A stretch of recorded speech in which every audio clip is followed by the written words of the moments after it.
How long does a movie really last in theaters? The answer isn't as simple as you might think, and it's not just about ticket sales anymore. Once upon a time, the lifespan of a film on the big screen was fairly predictable. If it made money and didn't have too much competition in the following weeks, it could stick around for months. But the game has changed.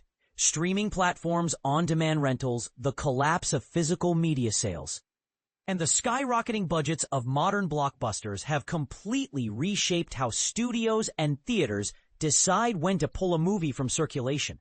These days, the average theatrical run for a wide release hovers between 30 and 45 days. That's the middle ground, but it's far from a hard rule. Before the COVID-19 pandemic shut theaters down in 2020, certain franchises seemed like guaranteed long runners.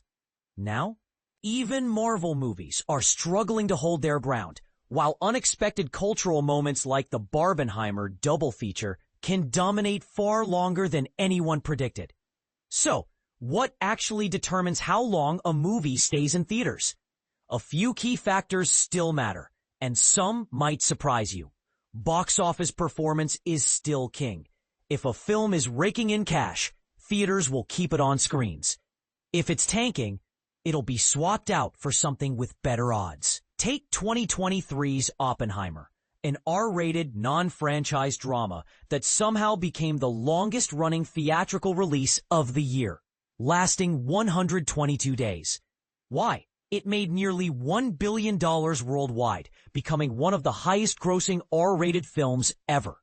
Add in Christopher Nolan's name recognition and prestige, and you've got a recipe for a film that theaters simply didn't want to let go. But here's where it gets controversial. The pandemic didn't just disrupt release schedules, it permanently altered them. Before 2020, most films had a 90-day theatrical exclusivity window before hitting home media. That didn't mean every movie played for 3 months, but it did mean you couldn't watch it at home until then. When COVID hit, studios experimented with day and date releases, dropping films on streaming the same day they hit theaters. Warner Brothers famously did this with Wonder Woman 1984 and Godzilla vs. Kong. Even after theaters reopened, many studios kept shorter windows, often releasing films digitally within weeks. Streaming's rise only accelerated this shift. Once dominated by Netflix, Hulu, and HBO Max, the market exploded with Disney+, Peacock, Paramount+, and more. Studios now have a huge incentive to get fresh content onto their own platforms quickly, especially since physical media sales have plummeted. Theaters may be doing better than they were in 2021, but they've never fully bounced back.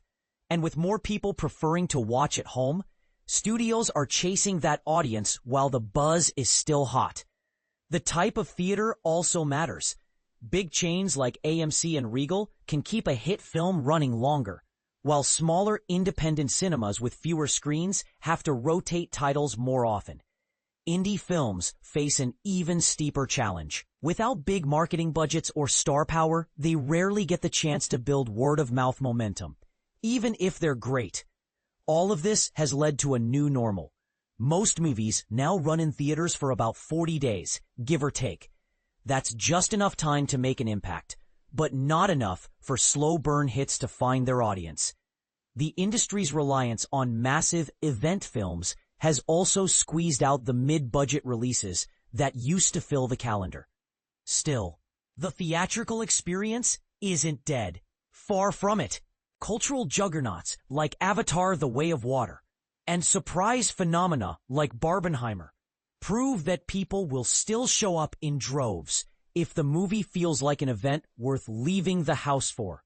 But here's the question. With shorter theatrical runs, faster streaming releases, and audiences increasingly comfortable watching from their couch, are we heading toward a future where only a handful of mega blockbusters get meaningful time in theaters?